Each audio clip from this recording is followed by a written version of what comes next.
বেকার সব হাওয়া গরম করা হচ্ছে, হিন্দু মুসলমানের ভোটের বিভাজনের গল্প করা হচ্ছে। মসজিদ করলে অসুবিধা কি আছে? কেউ যদি মন্দির করলে অসুবিধা না হয়, তাহলে মসজিদ করলে অসুবিধা কি আছে?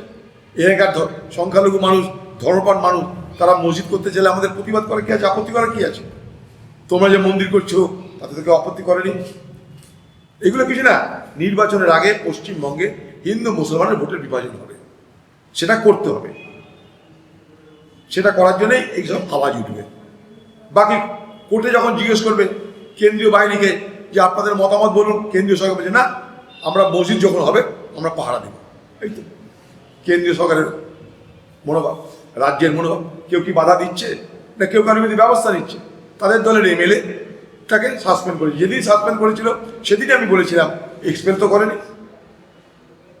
তারা চাইছে মুসলমান ভোট ভাগ হয়ে যায়, অন্তত কংগ্রেসে যেন কিছু না হয়। মুর্শিদাবাদে কংগ্রেসকে জব্দ করতে হবে।